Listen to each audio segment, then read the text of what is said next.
है दोस्तों, good morning बच्चों। आज हमको पढ़ना है प्रकाश चैप्टर कक्षा 10 का भौतिक विज्ञान का। ठीक है, तो चलिए शुरुआत करते हैं। और हाँ, अगर आप लोगों को पढ़ाने का तरीका पसंद है तो ज़रूर से ज़रूर मेरे चैनल को लाइक करना, शेयर करना और सब्सक्राइब करना। ठीक है, चलिए शुरू करते हैं। ये सारी बातें बाद में होती रहेंगी। हमको पढ़ना है आज प्रकाश, लाइट, प्रकाश के बारे में। ठीक है, जब हम प्रकाश के बारे में पढ़ेंगे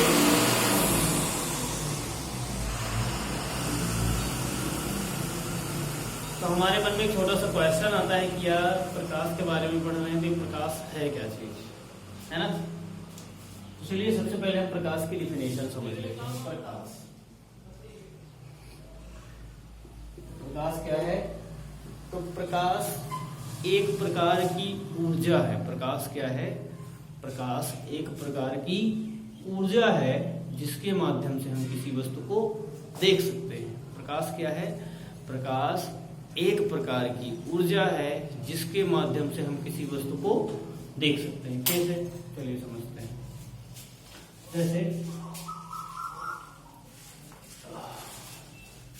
कैसे किसी वस्तु को देखेंगे, एक बात समझिए। जैसे यहाँ पे देखो कोई वस्तु रखी है, देखो हमारे सामने कोई वस्तु रखी है। जैसे आप लोग बैठे होते हो हमारे सामने, अब हम क्या होता है जब हम आपको दिखते हैं अपनी आंखों से, तो देखते हैं तो कैसे आपको दिख पाते हैं? अगर आप अंधेरे कमरे में बैठ जाओ और फिर हम आपको देखें तो क्या देख पाएंगे? नहीं देख पाएंगे।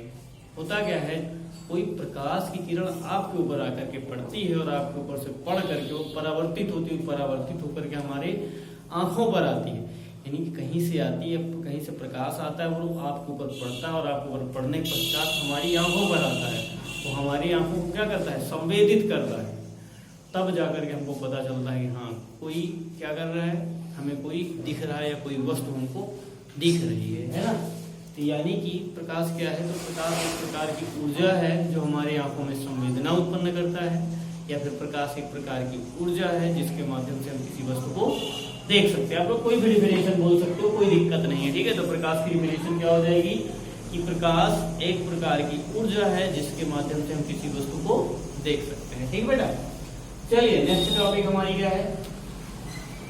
प्रकाश का परावर्तन।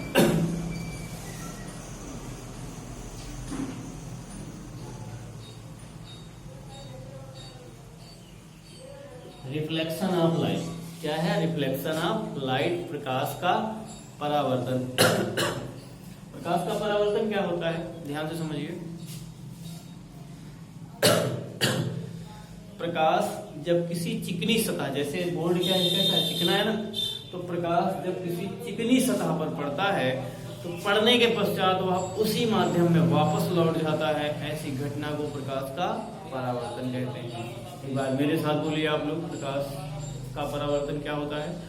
प्रकाश जब किसी चिकनी सतह पर पड़ता है तो पड़ने के पश्चात वह उसी माध्यम में वापस लौट जाता है। ऐसी घटना को हम क्या कहते हैं? प्रकाश का परावर्तन कहते हैं। कैसे, किस प्रकार से, ये समझ लेते हैं। सपोज करो एक चिकनी सतह है। चिकनी सतह का मतलब एक उदाहरण के तौर पर ले लेते हैं शीशा। शीशे में एक बैक साइड क्या होता है? लाल कलर से कुछ लगा होता है ना, जिसका नाम होता है पेंटा ऑक्साइड। क्या नाम होता है? पेंटा ऑक्साइड, जो लाल कलर का लगा होता है। या इसी को रेड ऑक्साइड बोला जाता है। ठीक है, ये शीशा है।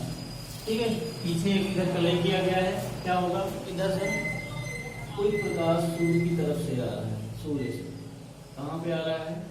किसी शीशे पर ऐसे आया ना, करके शीशे पर पड़ा और पड़ने के पश्चात क्या हुआ? ऐसे लौट गया। ठीक, क्या हुआ? लौट गया। ये जो प्रकाश आता है बेटा, इसका नाम होता है आपतित किरण। सारे नाम याद रखिएगा, बहुत ही आसानी के साथ याद हो जाएंगे आपको। क्या नाम है? आपतित किरण। ये वाली जो किरण जा रही है इसका नाम क्या होता है? परावर्तित किरण।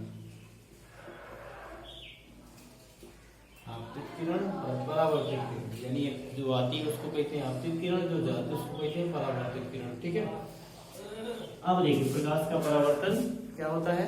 जब कोई प्रकाश की किरण किसी चिकने सतह पर पड़ने के पश्चात उसी माध्यम में पुनः वापस लौट जाती तो उसे क्या कहते हैं, प्रकाश का परावर्तन कहते हैं। उसी माध्यम में वापस लौटने का मतलब अभी नीचे आ जाए, माध्यम का मतलब जैसे वायु से जल में जाना, जल से कांच में जाना, या जल से वायु में जाना, या कांच से जल में जाना, ये सारी चीजें क्या है, माध्यम चेंज हो रही है ना। माध्यम जैसे पहला माध्यम क्या था, वायु, दूसरा क्या हो गया जल, वायु से जल में जाएगा तो क्या हो जाएगा, वायु एक माध्यम, जल दूसरा माध्यम।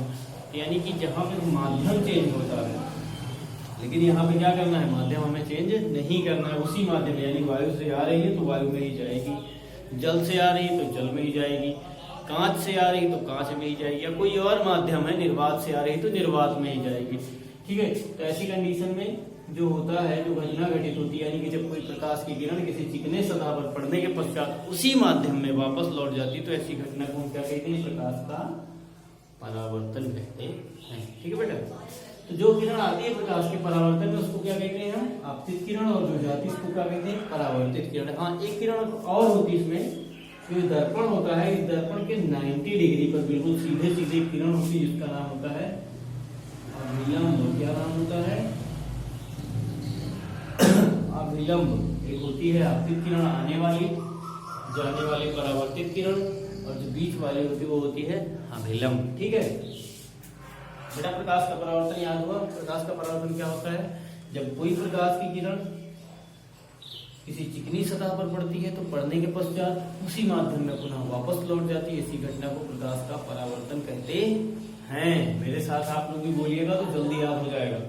इस घटना को क्या कहेंगे, प्रकाश का परावर्तन कहेंगे। अब क्या करना है हमको, प्रकाश के परावर्तन को, यहाँ पे प्रकाश का परावर्तन और प्रकाश के परावर्तन के दो नियम होते हैं। कितने, दो गुण या दो क्वालिटीज होती है। कौन कौन सी, पहली क्वालिटीज ध्यान से समझिएगा आप लोग क्या होती है। ये इसका नाम क्या है, आपतित किरण, इसका नाम क्या है, अभिलंब, इसका नाम क्या है, परावर्तित किरण। क्या क्या नाम है, वैसे आप ध्यान रखिएगा, आपतित किरण, अभिलंब, परावर्तित किरण। तो पहला नियम ध्यान से समझिएगा, इसके प्रकाश के परावर्तन का पहला नियम होता है आपतित किरण, अभिलंब तथा परावर्तित किरण। ध्यान से, आपतित किरण, अभिलंब तथा परावर्तित किरण तीनों, तो कितनी है, तीन है ना, तो तीनों एक ही तल में होती है, तीनों एक ही तल में होती हैं। कौन सी तीनों, आपतित किरण, अभिलंब तथा परावर्तित किरण तीनों एक ही तल में होती हैं। फर्स्ट नियम। दूसरा नियम क्या है इसका, देखो बेटा, यहाँ पे कुछ कोण बन रहा है, तो ये होता है आई, आपतन कोण, और यहाँ पे एक कोण बन रहा है, इसको आर से प्रदर्शित करते हैं, इसका नाम होता है परावर्तन कोण। नाम याद रखना आराम से, और कोई दिक्कत नहीं। आई आपतन कोण, आर परावर्तन कोण, यानी यही इसी के नाम से है, आपतित किरण, आपतन कोण, परावर्तित किरण, परावर्तन कोण। ये कोण बनते कहाँ पर है, आपतित किरण तथा अभिलंब के बीच में बनता है आपतन कोण, और अभिलंब तथा परावर्तित किरण के बीच में बनता है परावर्तन कोण। ठीक है, तो आई आर। अब सेकंड रूल इसका क्या है, सेकंड रूल ध्यान से समझते हैं। ठीक है, यहाँ पे कोण कौन कौन से बन रहे हैं, एक आपतन कोण बन रहा है और एक कौन सा बन रहा है, परावर्तन कोण। सिंपल सी बात है, दूसरा रूल क्या बन जाएगा कि एक आपतन कोण बन रहा है, परावर्तन कोण, तो आपतन कोण और परावर्तन कोण दोनों बराबर होते हैं। आपतन कोण और परावर्तन कोण दोनों बराबर होते हैं। दूसरा रूल, आपतन कोण तथा परावर्तन कोण दोनों बराबर होते हैं।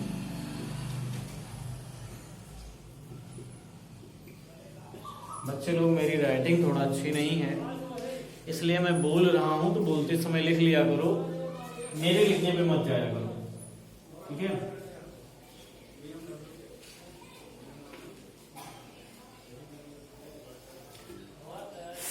पहला नियम क्या था, एक बार समझ लेते हैं फिर से। प्रकाश क्या होता है, तो प्रकाश वह ऊर्जा है जो हमारी आंखों को संवेदित करता है, अथवा प्रकाश वह ऊर्जा है जिसके माध्यम से हम किसी वस्तु को देख सकते हैं। दो हैं, दो में से किसी को भी आप याद कर लो। उसके बाद प्रकाश का परावर्तन। तो प्रकाश का परावर्तन क्या होता है? जब प्रकाश एक माध्यम से दूसरे माध्यम में जाता है, ठीक है, प्रकाश का परावर्तन जब प्रकाश किसी चिकनी सतह से टकराने के पश्चात उसी माध्यम में पुनः वापस लौट जाता है, तो ऐसी घटना को क्या कहते हैं? प्रकाश का परावर्तन कहते हैं। ठीक है, और प्रकाश के परावर्तन के दो नियम भी हमने पढ़े हैं। कौन कौन सा? पहला नियम, आपतित किरण, अविलंब तथा परावर्तित किरण तीनों एक ही तल में होते हैं। दूसरा, आपतन कोण तथा परावर्तन कोण दोनों बराबर होते हैं। आई होप याद हो गया होगा। चलिए आगे बढ़ते हैं, पढ़ेंगे हम दर्पण के बारे में। दर्पण में हम पढ़ेंगे सबसे पहले गोलीय दर्पण। देखिए दर्पण क्या होता है? दर्पण दो प्रकार के होते हैं, ठीक है। एक होता है समतल दर्पण, एक होता है गोलीय दर्पण। इसमें से हमें समतल दर्पण के बारे में नहीं पढ़ना है, जो हमारे सिलेबस में नहीं है, आउट ऑफ सिलेबस है, इसलिए हमको पढ़ना है गोलीय दर्पण के बारे में। तो गोलीय दर्पण होता क्या है? सबसे पहले डेफिनेशन समझ लो। तो गोलीय दर्पण क्या होता है? गोला सबको पता होगा, गोला गोला गोला, ये वाला पता है। तो इसी गोले को काट दो, काट दिया। दर्पण की डेफिनेशन देखो कैसे, दर्पण की डेफिनेशन देखो कितनी सरलता से बन रही है, और याद भी कर लेना। समझ लेना, याद हो जाएगा अपने आप। यह दर्पण डेफिनेशन, दर्पण किसी खोखले गोले का कटा हुआ भाग। मैंने बोला था इसको काट दिया, तो कैसा गोला था? खोखला गोला। तो दर्पण की डेफिनेशन हम बना रहे हैं, यह किसी खोखले गोले का वह कटा हुआ भाग होता है जिसकी एक सतह कलई की गई होती है तथा दूसरी सतह चिकनी होती है। देखिए एक सतह ये इधर वाली हो गई, अंदर वाली, एक सतह बाहर वाली। तो इसकी एक सतह चिकनी होती है तथा दूसरी सतह कलई की गई होती है। जरूरी नहीं कि बाहर वाली है चिकनी कलई की गई हो सकता है अंदर वाली कलई की गई हो, बाहर वाली चिकनी हो। ठीक है, तो दर्पण क्या होता है? दर्पण किसी खोखले गोले का वह कटा हुआ भाग होता है जिसकी एक सतह चिकनी तथा दूसरी सतह कलई की गई होती है। ठीक है, समझ गए। अब आगे दर्पण कितने, जो गोलीय दर्पण होता है ये दो प्रकार का होता है। कितने? दो प्रकार का। कितने कितने? एक होता है अवतल दर्पण और दूसरा होता है उत्तल दर्पण। एक अवतल दर्पण और दूसरा उत्तल दर्पण। तो अवतल दर्पण उत्तल दर्पण क्या होता है? चलिए समझते हैं। ये वाला जो दिख रहा है ना आपको, ये मतलब जो बाहर की तरफ जिसमें कलई होती है, मतलब वह दर्पण जिसमें बाहर की ओर कलई की गई होती है तथा अंदर का तल परावर्तक होता है। वह दर्पण जिसमें बाहर की ओर कलई की गई होती है तथा अंदर का तल परावर्तक होता है, क्या कहलाता है? आप लोग समझ गए होंगे क्या कहलाता है। ठीक है, इसके बारे में तल दर्पण वाला। तो वह दर्पण इसमें का देखो, इसमें बाहर कलई की गई है, तो बाहर वह दर्पण जिसकी सतह बाहर कलई की गई हो तथा अंदर की सतह चिकनी हो। अवतल दर्पण उत्तल में क्या हो जाएगा? इसकी अंदर की सतह कलई की गई हो तथा बाहर की सतह चिकनी हो। उत्तल दर्पण सिंपल। डेफिनेशन भी याद करो, गेम भी खेल लो आसानी के साथ। ठीक है, तो चलिए एक बार समझ लेते हैं। गोलीय दर्पण क्या होता है? या किसी खोखले गोले का कटा हुआ भाग होता है जिसकी एक सतह चिकनी तथा दूसरी सतह परावर्तक होती है। या मुख्यतः दो प्रकार के होते हैं। एक अवतल दर्पण। अवतल दर्पण क्या होता है? वह दर्पण जिसकी बाहरी सतह कलई की गई होती तथा अंदर की सतह चिकनी होती है, वो अवतल दर्पण कहलाता है। और वह दर्पण जिसकी अंदर की सतह कलई की गई होती तथा बाहर की सतह चिकनी होती है, उत्तल दर्पण कहलाता है। आई होप बच्चों आप लोगों को क्लास समझ में आई होगी, और अगर समझ में आई है तो लाइक शेयर सब्सक्राइब करना ना भूलना। धन्यवाद।